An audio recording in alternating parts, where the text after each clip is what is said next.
Pues bueno, pues como decimos siempre, muy buenos días, muy buenas tardes, muy buenas noches, porque como tenemos diferentes horarios entre España, entre Europa y América, y además en digital las cosas se ven cuando se pueden, ¿eh? Cuando se pueden, pues hay que prever todas las situaciones.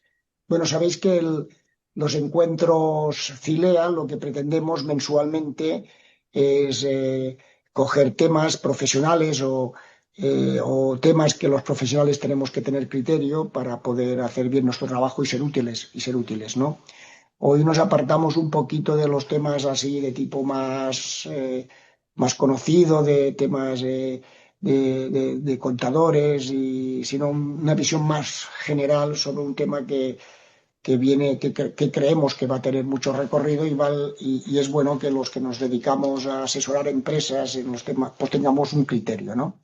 Para hacer esto, pues sabéis que hay el Mercosur, que es el acuerdo de libre comercio del Mercosur, que en principio está en una serie de países de Europa, Argentina, Brasil, Paraguay y Uruguay.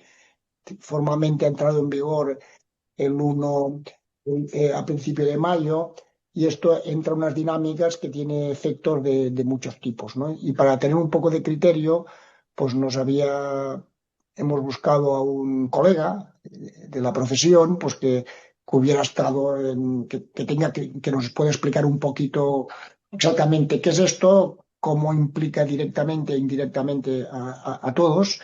Y entonces esto es Antonio Bonet, ¿no? Antonio Bonet, que yo le pediré un poquito que acabe de redondear cómo él ha ido siguiendo las negociaciones para la conformación de este acuerdo. Él es economista, por tanto es un contador, es economista del Estado. En España pues hay el cuerpo superior de economistas, que tiene el concepto de economistas del Estado, que son los que están normalmente en las embajadas, en los agregados comerciales, que son los que son el máximo cuerpo de la profesión. Él ha, Él ha estado, digamos, actualmente es presidente del Club de Exportadores e Inversores, que es una organización que agrupa a las principales empresas que exportan y las orientan, hacen de lobby para negociar, bueno, para concienciar a las administraciones, y por tanto es una persona y sobre todo tiene un largo recorrido. Él ha estado en organismos internacionales y ha ido siguiendo un poco todo este tema. Yo le voy a pedir a Antonio que nos acabe de explicar, ¿no?, el origen de su relación que ha tenido con este tema del Mercosur. Y hoy, un poco así especial, le hemos pedido a Salvador Marín, que sabéis que es el presidente de la EFA, que es la Organización de Pequeños y Medianos Despachos de Contadores y Auditores en Europa, que es un organismo que tiene una relación de amistad y de que somos hermanos con el Filea, y es un poco el lobby que tenemos de las firmas de auditoría y consultoría y los temas contables en la Unión Europea, pues que esté un poco en el coloquio con Antonio cuando termine la intervención. Y si os parece bien, le pedimos a Antonio, que le estoy muy agradecido, porque es un tema de estos que cuesta encontrar personas que nos puedan explicar con tranquilidad esta cuestión, que acabe de explicarnos cómo ha ido siguiendo este tema del acuerdo del Mercosur, y después que nos haga una intervención. Ha preparado unas proyecciones que enviaremos después a los asistentes y a las organizaciones de nuestro CILEA. Y nada más, Antonio. Ya sé que tenía que haber hecho una cosa más tradicional de un currículum largo, pero yo creo que es bonito que tú nos expliques un poquito cómo has ido viviendo todo este tema, ¿eh? Tú has estado en agregado comercial de embajadas en Pekín, has estado en Santiago de Chile en representación del CEPAL, has estado en el Banco Mundial, y por tanto, pues prefiero más, tú lo harás mucho mejor que yo, ¿no? Por favor, Antonio.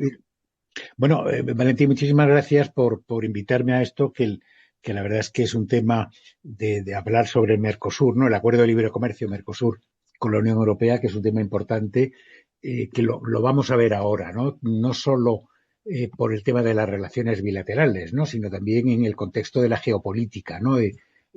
actual, que también vamos a ver alguna cosa de estas, ¿no? Efectivamente, yo he venido siguiendo el tema porque estuve destinado cuando estaba en el Ministerio de Economía en Santiago de Chile, en la CEPAL, en la Comisión Económica para América Latina de la ONU. Estuve destinado ahí y uno de los temas que veíamos era pues toda la parte de los acuerdos de comercio, la liberalización comercial, de esto. Y luego, unos años después, me decidí salir del ministerio, montar una empresa de consultoría internacional y en esa empresa pues hemos trabajado con muchos países, eh, esto, pues bastantes países, ¿no? Del mundo, dando asistencia técnica, asesoramiento a gobiernos en muchos temas económicos, en negociaciones comerciales, en temas de inversión, de desarrollo de pymes, de montones de cosas, ¿no? Estos proyectos los financiaba, siempre son concursos internacionales, los financiaba y los sigue financiando, ¿no? Pues el Banco Mundial, Fondo Monetario Internacional, en fin, USAID, bueno, gobiernos e instituciones multilaterales. Y tuvimos un contrato eh, con el gobierno de Paraguay, eh, te hablo de los años principios de los 90, para cuando se estaban formando Mercosur, para ayudar al gobierno de Paraguay a negociar la entrada en Mercosur, ¿no? Se estaba configurando, ¿no? En aquella época.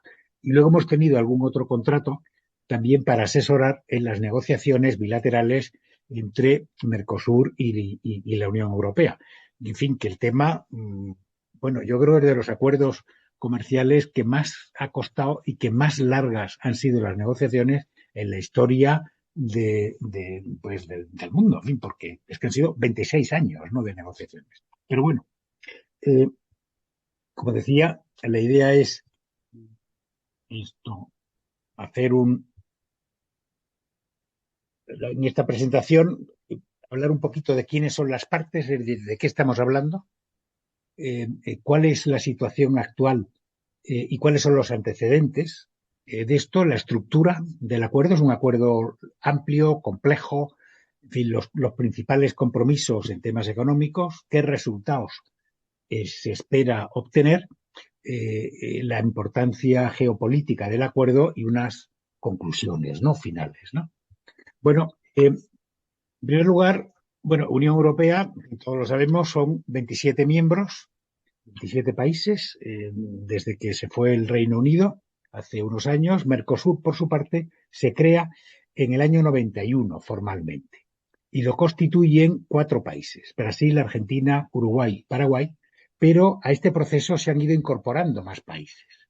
Venezuela, por ejemplo, se incorporó como miembro de pleno derecho, pero se suspendió como dicen allí, la membresía en el año 2017 por temas digamos, de calidad democrática de los países, ¿no? Uno de los compromisos que tiene el acuerdo, ¿no?, el Tratado de Asunción, que es como se llama Mercosur, es la democracia, igual que en Europa, ¿no?, en la Unión Europea. Y por temas, en fin, pues, en Venezuela se consideraba que había una dictadura, con lo cual se suspendió la membresía. Bolivia también se ha incorporado, vamos a ver, se ha incorporado parcialmente, ¿no?, al acuerdo de Mercosur. Esto, en diciembre del año pasado se firmó el acuerdo definitivo de incorporación de Bolivia al Mercosur, pero lo que es el acuerdo este que se ha firmado y que va a entrar en vigor, Bolivia aún no forma parte, ¿no?, de este acuerdo, pero va a formar parte en cualquier momento. Panamá, por su parte, esto se asoció en diciembre del 2024 y se ratificó también a finales del año pasado, con lo cual en algún momento va a formar parte también del Mercosur y también se beneficiará de este acuerdo. Bueno, estamos hablando de posiblemente el segundo acuerdo más grande del mundo, ¿no?, el acuerdo comercial, ¿no? 720 millones de consumidores, 450 la Unión Europea, 270 millones el Mercosur, y representa un 25% del Producto Interior Bruto Mundial. Digo el segundo más grande del mundo, creo que es el segundo más grande del mundo, porque el que acaba de firmar la Unión Europea con la India es mayor en términos de población. O sea, simplemente la India creo que son 1.400 millones aproximadamente. O sea que, pero bueno, Mercosur, que es de lo que estamos hablando, pues es un tema importante, ¿no? Tenemos aquí algunas cifras. Brasil es la gran potencia, ¿no? La gran economía dentro de Mercosur, con un Producto Interior Bruto de 2.000 millones de euros, una renta per cápita del orden de casi 10.000 euros per cápita.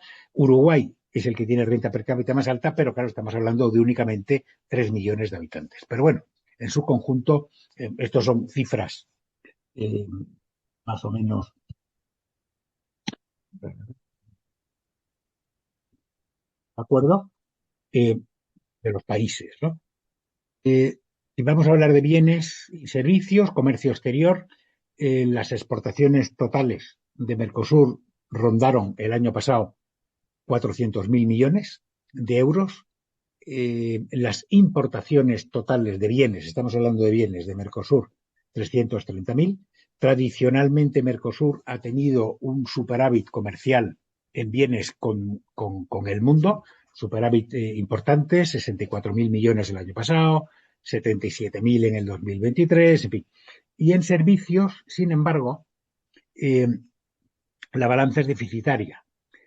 Mercosur compra servicios nos referimos aquí tanto a servicios turísticos como no turísticos, ¿no? Y los no turísticos hay que tener en cuenta que generan mucho valor añadido, ¿no? Entre otros, servicios empresariales. Vamos a hablar de esto después, porque es una de las cosas buenas, ¿no?, que tiene este acuerdo.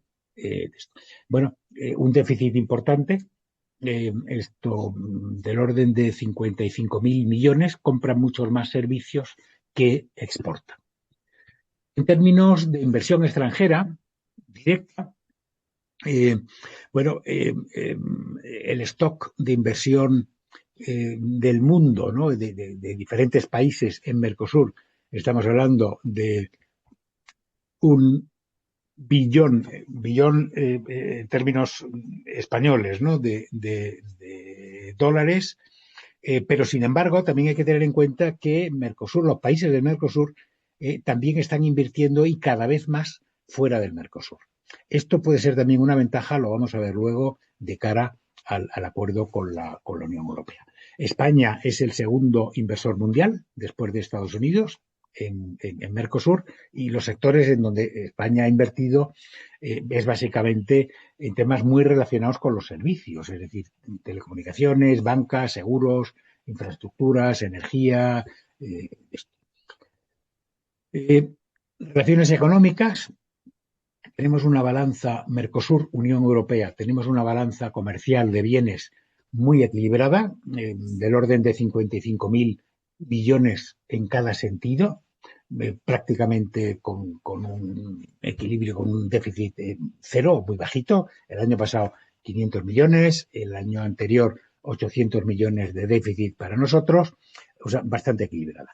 Pero en servicios, las exportaciones de la Unión Europea son importantes, son considerables, ¿no? Exportamos casi tantos servicios como bienes a Mercosur. Mientras que por parte de Mercosur, pues bueno, pues la situación obviamente es que exportan mucho menos de lo que vendemos nosotros allí. Es decir, estamos hablando de un comercio, esta es una foto, ¿no? La foto, ¿no?, de un comercio exterior del orden de 111.000 millones año, con una balanza comercial equilibrada, 55.000 en cada sentido. Esto supone para Mercosur entre el 15 y el 20% de sus flujos comerciales, tanto en importación como en exportación, pero sin embargo, para la Unión Europea, pues es muy poco. O sea, Mercosur para la Unión Europea, en términos de comercio de bienes, es bastante irrelevante, entre comillas, únicamente el 2% de los flujos, ¿no?, de exportación y de importación de la Unión Europea. Para España, sin embargo, es un 4%. Hay 30.000 pymes europeas que exportan a Mercosur, unos 600.000 puestos de trabajo que están asociados más o menos a esto, es decir, que bueno, pues que sí tiene una cierta importancia. Y en cuanto a inversión, el stock de inversión europea, de la Unión Europea, en Mercosur estamos hablando del orden de 357.000 millones de euros, siendo, como decía España, el primer país inversor, ¿no?, en la zona. Bueno, hemos visto ya un poco la foto de qué estamos hablando. Vamos a ver ahora cuál es la situación actual y los antecedentes, ¿no? Porque la verdad es que es un tema. Pero antes, yo creo que merece la pena entrar un poquito en un tema teórico, ¿no? Es decir, los tipos. Este es un acuerdo de libre comercio, pero vamos a ver cuáles son los tipos de acuerdo de integración económica que hay. Y hay básicamente 4 tipos. Por una parte, lo más sencillo es una zona de libre comercio. Zona de libre comercio lo que significa es que desaparecen los aranceles y los obstáculos al comercio normalmente de bienes. Eso es lo más sencillo y es lo que son la inmensa mayoría de los acuerdos que se firman por el mundo. Luego hay otro tipo de acuerdo que supone una mayor profundidad, que es una unión aduanera. Y una unión aduanera es una zona de libre comercio, es decir, desaparecen aranceles y obstáculos al comercio, pero además los países que la han firmado, que integran esa unión aduanera, tienen un arancel externo que es igual para todos esos países con respecto al resto del mundo. Un grado más de integración, de asociación económica, lo implicaría, sería un mercado común, en donde lo que hay es una unión aduanera más una serie de políticas comunes de los 4 países. En Europa, por ejemplo, bueno, pues esto era el caso de la política agrícola común, que era y ha sido tradicionalmente la más potente y la que más presupuesto tenía dentro de la Unión Europea. Y otro paso más allá sería lo que es una unión económica y monetaria, en donde ya no es solamente un mercado común, sino que además lo que hay es una única moneda, como es el caso de la Unión Europea con el euro. Bueno, ¿por qué he hecho referencia a esto? He hecho referencia a esto porque la negociación entre Mercosur y la Unión Europea era, aparte de consideraciones políticas y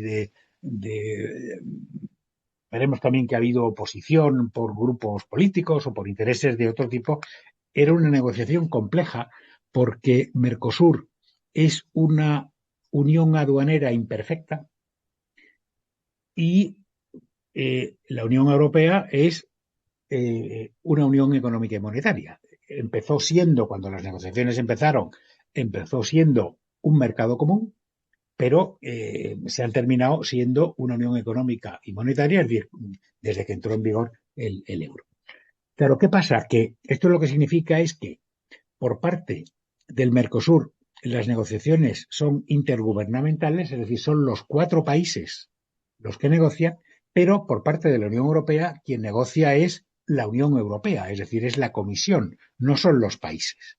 Otra cosa es que los países tengan que dar el visto bueno a través del Consejo de la Unión Europea y luego a través del Parlamento. ¿Por qué es Mercosur una unión aduanera imperfecta? Básicamente porque no es una zona de libre comercio entre los 4 países del 100%, sino que hay aproximadamente un 15% de los productos que están excluidos de ese arancel cero. Por ejemplo, el azúcar, productos del sector automóvil, etcétera, etcétera. Visto eso, es una de las razones que explican que las negociaciones empezaron hace 26 años o 25 años de esto.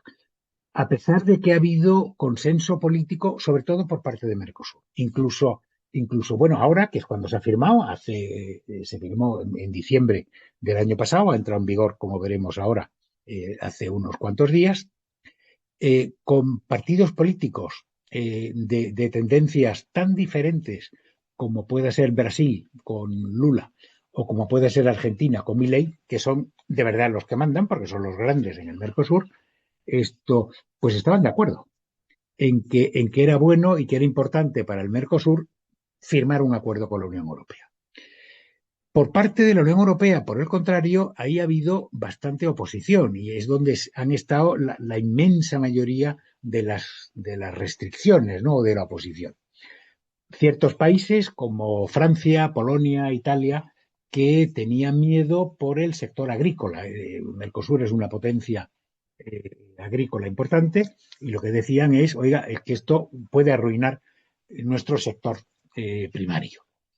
Y además, o sea, grupos de presión, los agricultores, por ejemplo, los ecologistas, por ejemplo, de la Unión Europea, pues por todo el tema de la desforestación, etcétera, etcétera, ¿no? Y los agricultores, que en Francia los lobbies agrícolas son muy potentes en Francia, en Italia, en Polonia, básicamente lo que argumentaban, y yo creo que tienen bastante razón, es que hay una competencia desleal entre la producción en países Mercosur y la producción en la Unión Europea. ¿Por qué?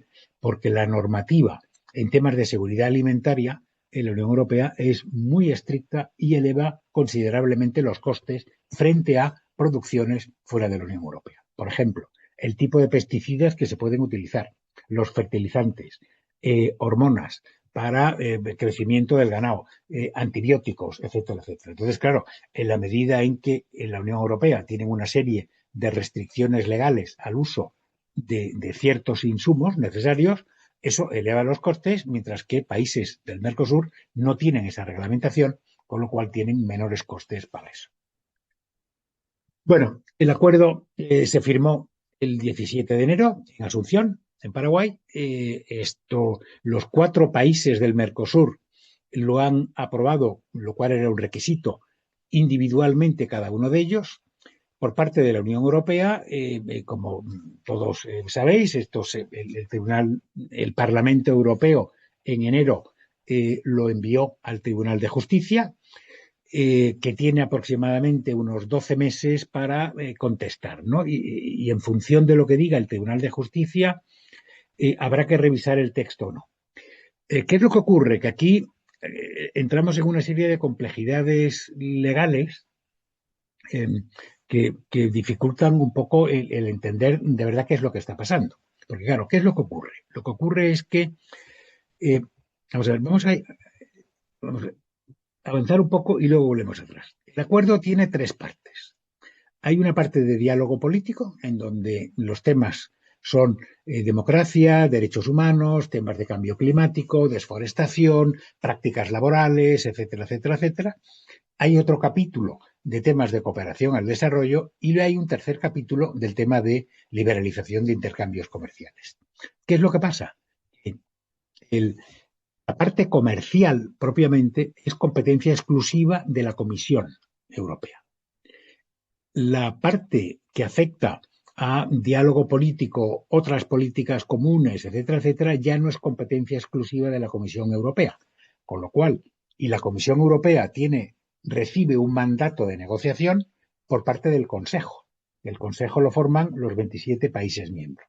Y el Parlamento no es necesario que dé su visto bueno a lo que es la parte estrictamente comercial. Entonces, por eso es muy complejo todo el tema y no está claro.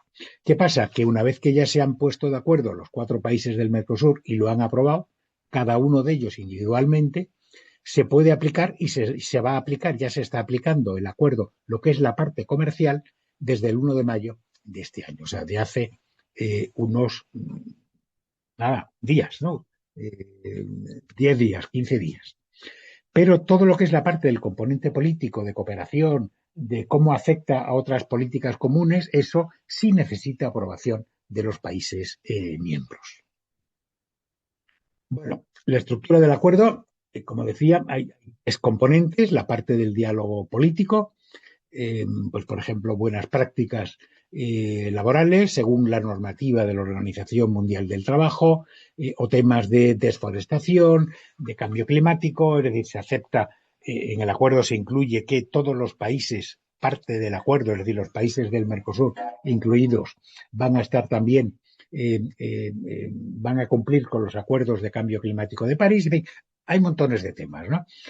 Temas de cooperación al desarrollo. La Unión Europea va a poner a disposición de los países, bueno, a disposición no, para proyectos que se desarrollen en países Mercosur, 1.800 millones de una iniciativa que se llama el Global Gateway, que esto lo que va a servir es para apoyar, para financiar inversiones productivas en infraestructuras, en fin, en muchas cosas, ¿no? Que esto tampoco es competencia exclusiva de la Comisión. Y luego la parte de la liberalización, ¿no?, de los intercambios económicos. Entonces, esto tiene 4 componentes.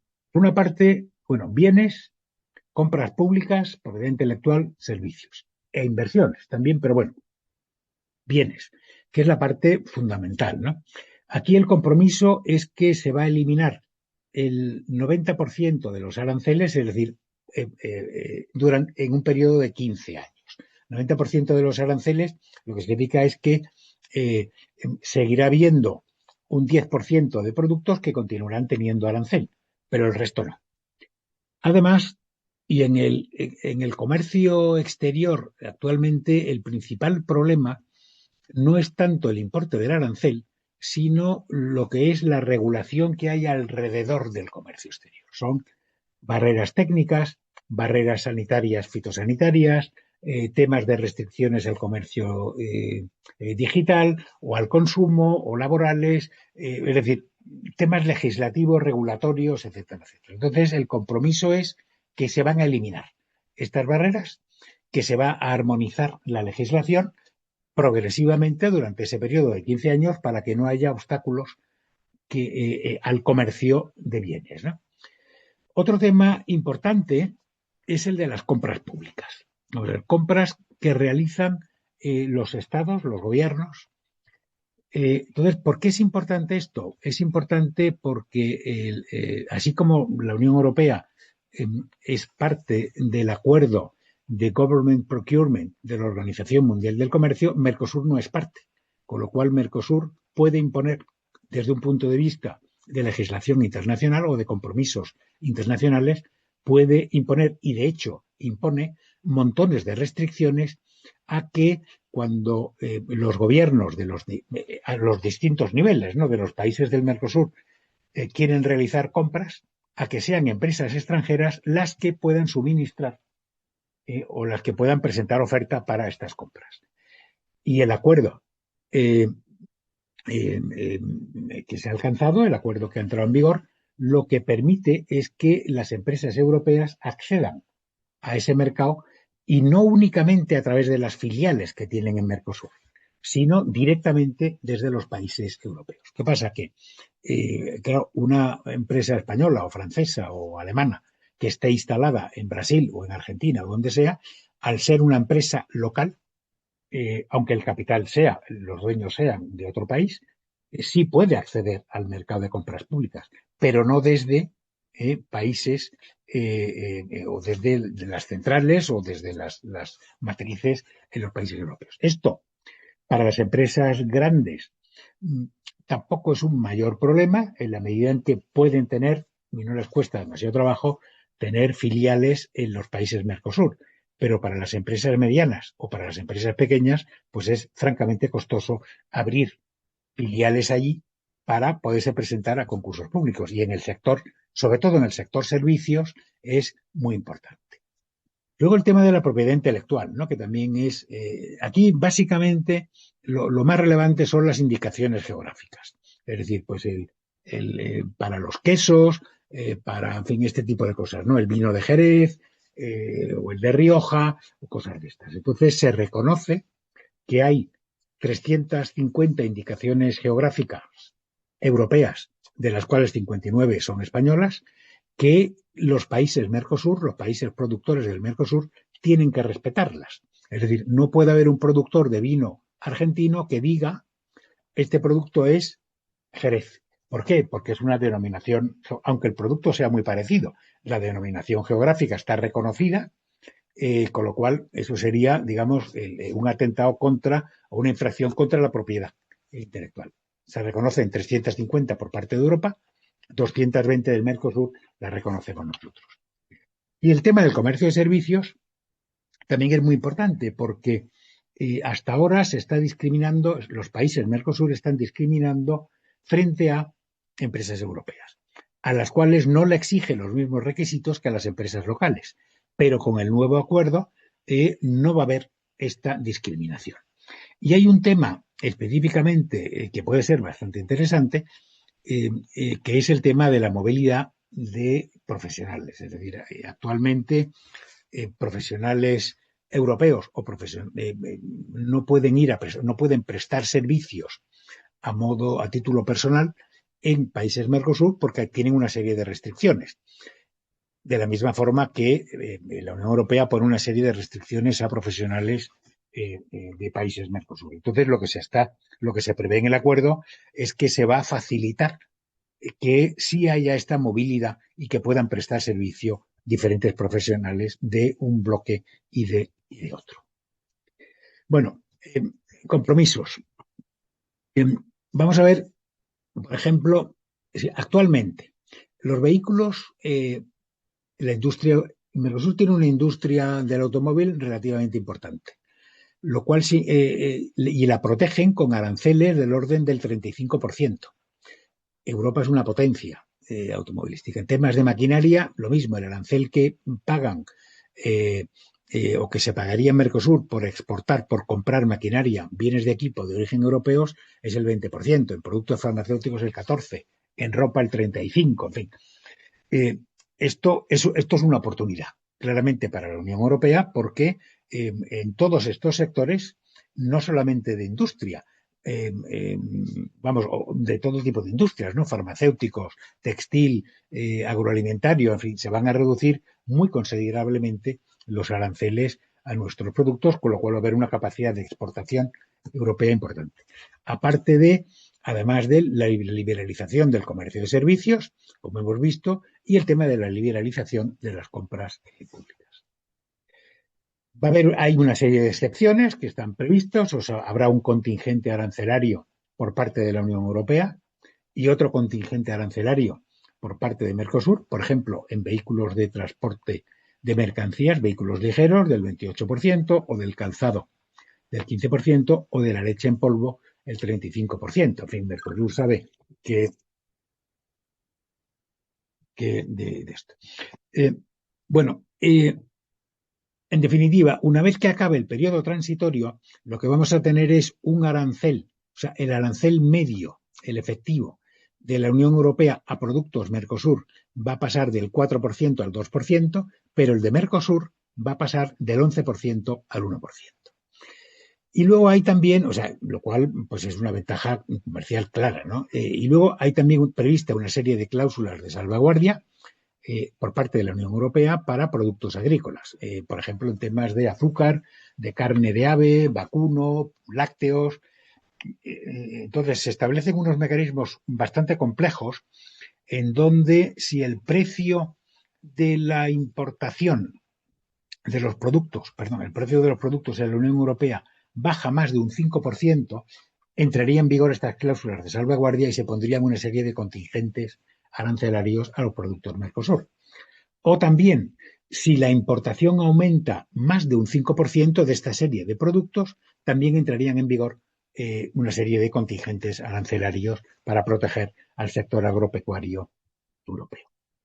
Bueno, ¿resultados se esperan? Pues básicamente un aumento del comercio bilateral entre el 37 y el 40%, un aumento del Producto Interior Bruto del orden de 4.400 millones de euros al año, para la Unión Europea un ahorro del arancel de 4.000 millones al año.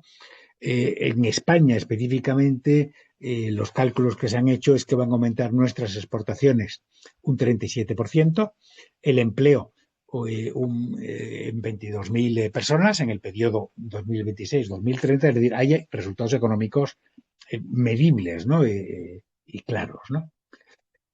¿Qué sectores? Fundamentalmente automoción, bienes de equipo, industria química. Se prevé que aumenten considerablemente nuestras exportaciones agroalimentarias, por ejemplo, en temas de vino, de carne porcino, aceite de oliva, en fin. Y luego, desde luego, en temas de servicios que a pesar de que tenemos un superávit comercial, es que el potencial para aumentar la exportación de servicios no turísticos es enorme, ¿no? Con el acuerdo. Y en temas de inversión extranjera, también es muy importante porque, vamos a ver, cada vez hay más inversión de lo que se llama en el argot las multilatinas, ¿no? Es decir, son multinacionales latinoamericanas, muchas de las cuales, hay muchas en México, por supuesto, pero muchas de las cuales están en Brasil, que van a aprovechar también este acuerdo para invertir en Europa y para posicionarse en Europa. Y efectivamente, lo que da la impresión es que España puede ser un conducto importante para esto. De hecho, por poner un ejemplo, ¿no? En el Club de Exportadores e Inversores, pues hay algunas empresas socio que son las filiales en España de empresas brasileñas que se han instalado en España básicamente para trabajar el mercado de la Unión Europea y también de África subsahariana. Con lo cual, para España, además, puede ser muy interesante este acuerdo porque puede ser una puerta de entrada importante para toda la inversión de estos países en Europa. Y luego la importancia geopolítica del acuerdo, y con esto casi terminamos ya. Esto es importante, ¿no? Porque dada la incertidumbre digamos, los climas de riesgos y de geopolítica, este acuerdo, que además está establecido en el acuerdo, va a permitir que la Unión Europea tenga acceso a materias primas estratégicas, a tierras raras, cobre, aluminio. Hay que tener en cuenta, por ejemplo, que la Unión Europea tiene una dependencia enorme del titanio de Rusia o del litio, tierras raras, etcétera, etcétera, de China, y los países Mercosur, pues lo que tienen es un potencial de producción de esto importante. Además, este acuerdo lo que significa es que se potencia digamos, el comercio internacional o las relaciones internacionales basadas en reglas, ¿no? Es decir, ahora lo que estamos asistiendo es a que, bueno, pues cada uno, especialmente Estados Unidos, está sacándose normativas, poniendo aranceles, restricciones, etcétera, etcétera, digamos, saltándose la normativa internacional. Y esto lo que dice es, oiga, hay una serie de reglas, hay que cumplirlas y vamos a seguir trabajando en esa línea. Y otro tema importante también es el tema de China, porque China es el principal socio comercial de Mercosur, no es el principal inversor, pero sí el principal socio comercial, y esto lo que va a facilitar es que China, digamos que la Unión Europea se convierta en el principal, ¿no? El socio comercial del Mercosur desplazando a China, ¿no? En concreto, la Unión Europea, esto es un dato interesante, con este acuerdo que se ha firmado ahora, va a tener acuerdos de libre comercio con el 95% del Producto Interior Bruto de Latinoamérica. Se acaban de actualizar el acuerdo con México y con Chile, por ejemplo. Entonces, frente al 95% del Producto Interior Bruto de la América Latina que tiene acuerdos con la Unión Europea, Estados Unidos solamente tiene acuerdos con países que representan el 44% del Producto Interior Bruto y China únicamente con países que representan el 14% del Producto Interior Bruto. Bueno, y en definitiva, ¿no? Ya por terminar y para que haya también un cierto tiempo para diálogo, en definitiva, esto yo creo que lanza un mensaje claro de que somos socios fiables, tanto los países del Mercosur como los países de la Unión Europea, que vamos a potenciar y que estamos de acuerdo en que haya un sistema de comercio basado en reglas que se respeten. Esto va a facilitar también y a potenciar la autonomía estratégica de la Unión Europea y a reducir la competencia con China, que se está haciendo cada vez más con mercados internacionales y en concreto con Mercosur, ¿no? Y con esto yo creo que podíamos dar por concluida la presentación y encantado de que haya pues un debate, preguntas. Muchas gracias, Antonio. A ver, aquí tenemos a Salvador, que también le pedimos un poco que haga unas preguntas. A ver, Antonio, o sea, nosotros como contadores, como economistas, sabemos que el comercio, que el comercio, el comercio lo que en la medida que implica el comercio, a la medida que implica, perdone, el comercio a la medida que implica relaciones y lo que hace es enriquecer a todo el mundo que participa en el comercio. O sea que realmente la mejor manera que haya que se pueda hacer modelos de paz es que estén todo el mundo que todo el mundo tenga interés, que las cosas no se rompan y por tanto siempre estamos a favor del libre comercio y con los matices que corresponda. Perdonadme. Entonces, pero aquí realmente el tema es del Mercosur, hay dos visiones, ¿no? Hay la visión un poco de los agricultores europeos que ven el peligro de unos determinados de temas sanitarios o de control sanitario que puedan venir de Sudamérica. Y por otro lado, en el otro lado del Atlántico puede haber una cierta sensación de que productos más elaborados puedan perjudicar a las industrias de los países de Sudamérica, ¿no? Pero esto es un poco el tema, ¿no? Pero que realmente, perdóname, pero realmente lo que realmente es espectacular, lo que realmente es espectacular es que se haya podido firmar este acuerdo comercial que abre unas posibilidades de beneficio para todos los países implicados, ¿no? ¿Es así o no es así? Sí, efectivamente. En todos los acuerdos comerciales siempre hay ganadores y perdedores. Aquí, en este caso, lo que todos los análisis económicos lo que dicen es que el acuerdo en general es positivo y que todos vamos a salir ganando. Es decir, esto no son juegos de suma cero, sino que es un win-win para todos. Que va a haber sectores que lo van a pasar un poco peor, indudablemente. La industria de la automoción, por ejemplo, en Mercosur, que es importante, hay fábricas importantes en Brasil, en Argentina, en fin, pues va a sufrir.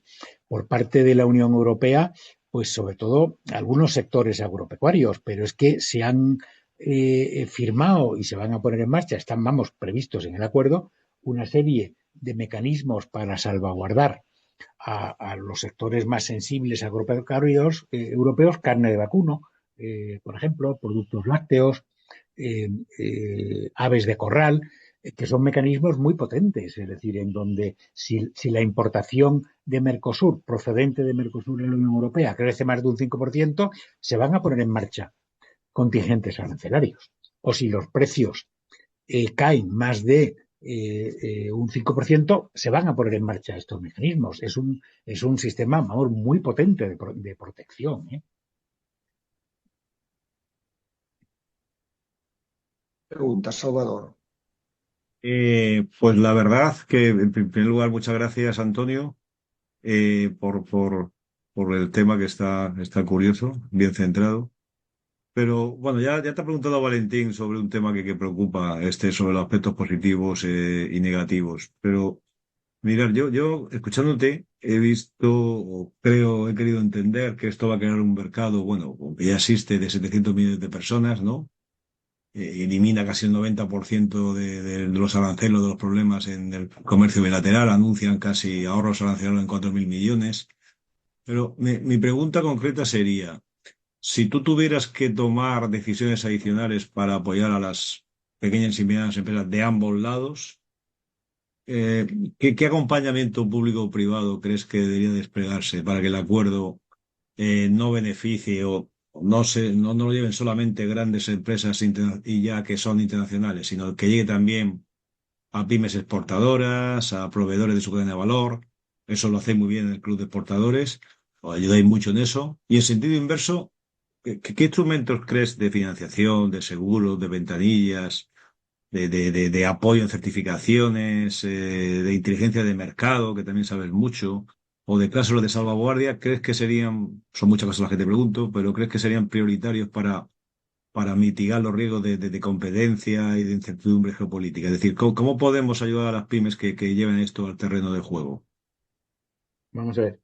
Yo creo y desde el Club de Exportadores, que básicamente,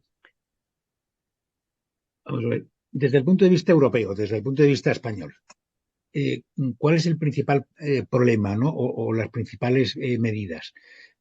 No son, pensamos que no son medidas específicas que haya que tomar para Mercosur o para actuar con Mercosur, sino que son más medidas de carácter general. Es decir, independientemente de que se trabaje o no se trabaje con Mercosur. Es decir, estamos perdiendo competitividad. ¿Por qué? Pues porque el absentismo laboral, en fin, ya sabemos dónde está. Porque los costes de la seguridad social crecen. La carga regulatoria y los costes del compliance con esa carga regulatoria son enormes. Y eso es lo que está haciendo que estemos perdiendo competitividad internacional, independientemente de si nuestras empresas van a trabajar o no con Mercosur. Eh, con lo cual hay que hacer frente a eso.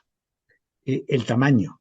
Es decir, está absolutamente demostrado, hay montones de estudios de que las empresas muy pequeñas tienen mucha dificultad para poder exportar, porque no tienen los recursos financieros suficientes, ni el personal, ni los recursos en general para poder exportar. ¿Qué pasa? Que si cada vez que hay, si tenemos que contratar a nuestro empleado número 51, pasamos a ser considerados como empresas que tienen que tener un comité de empresa obligatorio, pues mire usted, igual me compensa quedarme en 49 y no en 51. O si a partir de 6 millones de facturación, en vez de tener que presentar declaraciones trimestrales a Hacienda, la tengo que presentar mensuales, pues igual me compensa decir, pues me quedo con un poquito menos, ¿no? Porque al final son más costes, ¿no? Es decir, el tamaño de la empresa. Fundamental, las empresas medianas y las empresas exportadoras en general, hay muchos estudios que demuestran que tienen mayor resiliencia, que pagan sueldos mejores, que los riesgos son inferiores en la medida en que diversifican sus mercados. Entonces, y el problema es que hay en España tenemos un demasiado minifundismo empresarial, es decir, hay demasiadas empresas muy pequeñas a las que no se les ayuda a crecer. Específicamente con temas de Mercosur.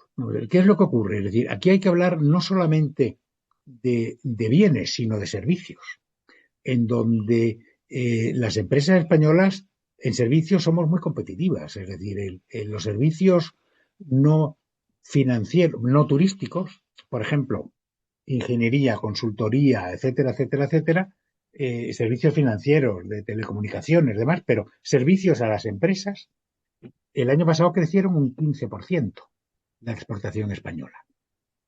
Pero Antonio, una cosita, como estamos con nuestros colegas de Sudamérica, Sí. yo lo que creo que lo central es lo siguiente. Realmente es un milagro que tantos países con niveles de desarrollo económico, ¿no? Se hayan puesto de acuerdo, pero con una misma cultura. Es evidente que desde el punto de vista europeo aquí hay una pregunta y mucha gran preocupación del mundo agrícola, sobre todo por los controles del consumo humano de Sí. productos y el tema fitosanitarios, pero se haya podido. Y por otro lado, del lado de nuestros hermanos sudamericanos puede haber una cierta sensación de que la industria europea pues está más desarrollada, que pueda. Entonces, es un milagro que esto se haya podido encarrilar, ¿no? A nosotros como profesionales de la economía, vuelvo a repetir, sabemos que la paz en el mundo, la mejor manera de avanzar y avanzar el desarrollo económico, y que cuanto más comercio es mejor, ¿no? Porque hay más lazos humanos, ¿no? Entonces, esto yo creo que tenemos que seguirlo viendo todos estos miedos que tienen los diferentes países, porque igual que en Sudamérica se ve el tema este de la industria, a nivel europeo se ve el tema este de los productos agrícolas que se importan con menos controles, ¿no?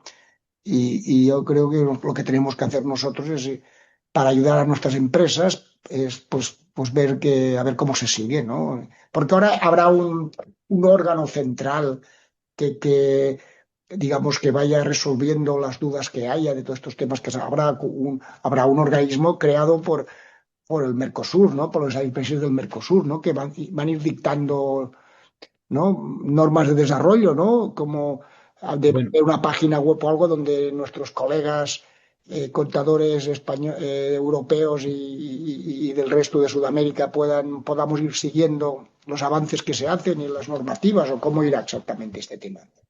bueno, vamos a ver, por parte, no, aquí es, cada país funciona por su lado. Es decir, Mercosur prácticamente no hay una estructura supranacional. Es decir, no tiene apenas eh, instituciones permanentes como si tiene la Unión Europea, pues una comisión, un tribunal de cuentas, etcétera, etcétera, ¿no? Eh, entonces, eh, desde el punto de vista de Mercosur, cada profesional o cada empresa que quiere saber cómo va avanzando el acuerdo tendrá que dirigirse a su propio país y en su propio país, o sea, no directamente al secretariado del Mercosur, sino a su propio país, a las instituciones, al Ministerio de Comercio de turno, para que le explique, para que le informe, ¿no?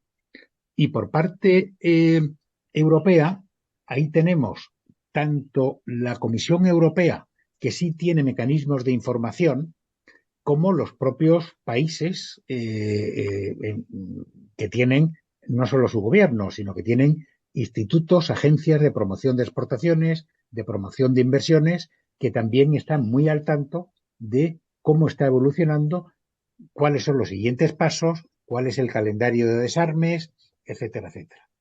O sea, Oye, desde ese punto de vista, una pregunta, Antonio, es que hay una señora en el chat, aunque ya lo has sí. dicho, que ya lo has dicho, vuelvo a preguntar que en la parte de liberación e intercambio económico, esta parte menciona que se busca eliminar las regulaciones sanitarias y fitosanitarias que ya decía también Valentín para productos agrícolas.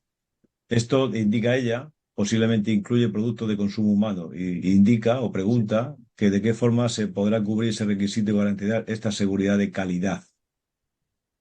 Bueno, ese es uno de, vamos a ver, esto afecta básicamente a los productores europeos eh, Correcto. agroalimentarios, en donde sí tienen que hacer frente a una serie de normativas de protección, digamos, al consumo, eh, esto que los países latinoamericanos no tienen esa normativa. Entonces, y ese es uno de los puntos de fricción, ¿no? Y uno de los puntos de debate, y es uno de los puntos por los cuales en general, ¿no? Las organizaciones agrícolas europeas han estado en contra, ¿no? O están en contra de esto. Porque no queda claro que cómo se van a poner en marcha. O sea, todo producto que se va a consumir en la Unión Europea tiene que cumplir con la normativa europea. Y la normativa europea lo que dice es que, por ejemplo, que pues carne de vacuno, si han alimentadas con hormonas y con tal y esto y lo otro, pues que no son aptas para el consumo. Y el tema es, bueno, eso cómo se va a gestionar, cómo se va a comprobar por parte de la Unión Europea. O sea, el fabricante o el productor brasileño o uruguayo sabe que no le puede dar hormonas o cierto tipo de hormonas a su ganado porque si no, no es apto para el consumo. ¿Cómo se va a implementar? ¿Cómo se va a gestionar eso? ¿Qué tipo de inspecciones va a haber? En fin, ahí hay dudas importantes. Y esa es una parte por la cual los agricultores y los ganaderos de la Unión Europea pues están en contra del acuerdo, porque no está claro que se Bueno, vaya a poder hacer de una forma tam- eficiente. también pregunta, supongo que esto lo controlará Valentín o Beatriz, que si podrías compartir la presentación. No sé cómo vais a Sí, compartir la presentación. Enviaremos la presentación, se enviará a los asistentes y a las organizaciones de auxiliar. sí, Enviaremos. sí, yo os la envío. Ujú. Muy Bueno, bien.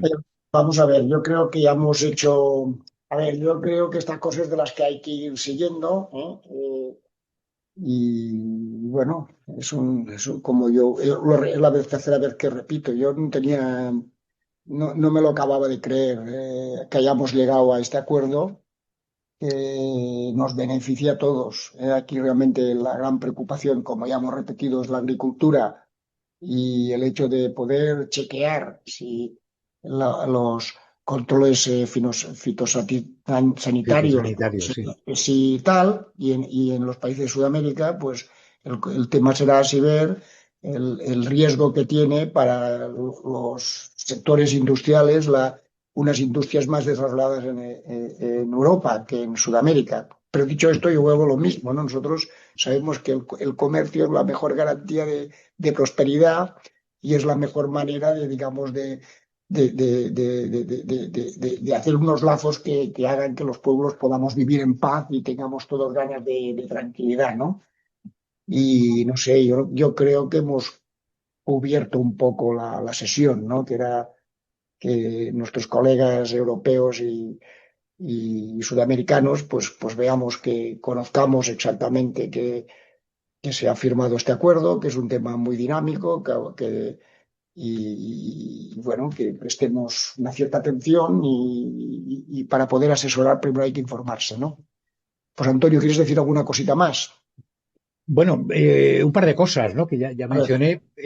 26 años de negociación o 25 años de negociación, pero es curioso a pesar de las diferencias políticas que hay entre distintos países en el Mercosur, que las ha habido y muchas durante todos estos años, el principal obstáculo en las negociaciones no era por parte de Mercosur, sino era por parte europea. Eso claro, significa que hay una mayor conciencia en Mercosur de que, bueno, obviamente, pues industria pues puede también sufrir, ¿no? Un poco, pero están menos preocupados por eso que lo que están en Europa, que sí ha habido mucha oposición durante muchos años, ¿no? Y segundo, que además del asesoramiento, ¿no? Que podáis hacer a empresas, a clientes vuestros, se abre también una ventana de oportunidad y cada vez que hay una ventana de oportunidad también hay un riesgo, es decir, que de esto en vuestro sector específicamente de asesoramiento. Porque en la medida en que se liberalice la prestación de servicios profesionales, ahí tenéis la oportunidad de aumentar vuestro mercado. Porque bien asesorando a empresas de Mercosur, bien asesorando a empresas europeas, tanto profesionales de esta parte del Atlántico como profesionales de aquella parte del Atlántico. O sea que tenéis un reto encima de la mesa que es una oportunidad también para crecer y para hacer cosas, ¿no? Y para que haya más asociaciones, más joint ventures entre empresas de un lado y de otro del Atlántico.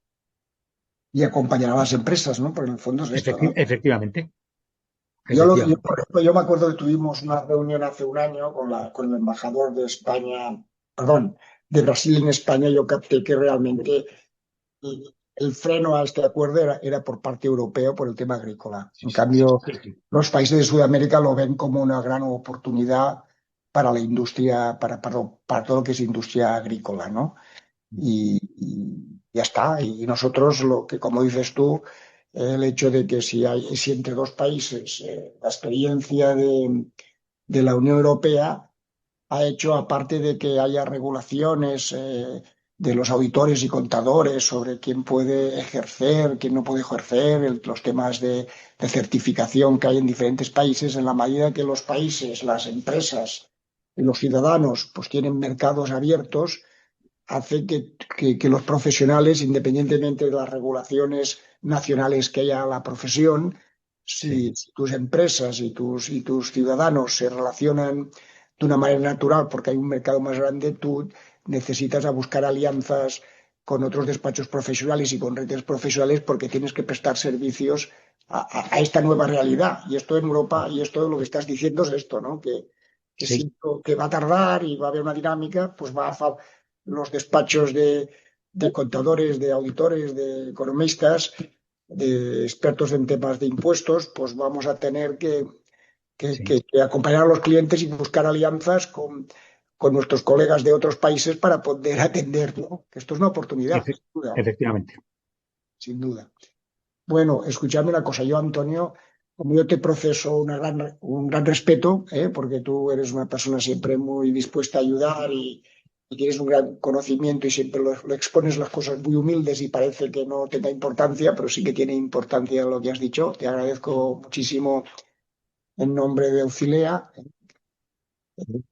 que sabes que tenemos todos los países latinos de Europa y toda Sudamérica, incluido México.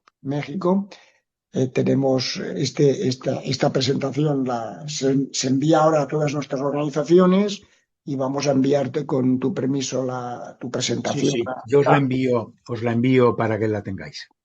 Y después quiero agradecerle a Salvador Marín, que es del mismo estilo tuyo, que es nuestro representante, que hemos dicho que representa la persona que recoge las inquietudes e intereses de las pequeñas y medianas de empresas de contadores, auditores, expertos en impuestos y economistas en Bruselas, y siempre trabajamos de una manera hermanada con el CILEI en la EFA porque nos vemos en los organismos, en los encuentros internacionales. Y yo quisiera agradecer de verdad en nombre del CILEA a todos los que nos habéis seguido, lo que nos vais a seguir. Quisiera disculpar a nuestro vicepresidente, a Remy, que lo tenemos en Estados Unidos por un tema, por un viaje de carácter profesional y hoy no nos ha podido acompañar. Pues sin nada más, buenas tardes, buenas noches, como he dicho. Muchas gracias. Muy bien, gracias. Gracias a ti. Hasta luego. Hasta luego.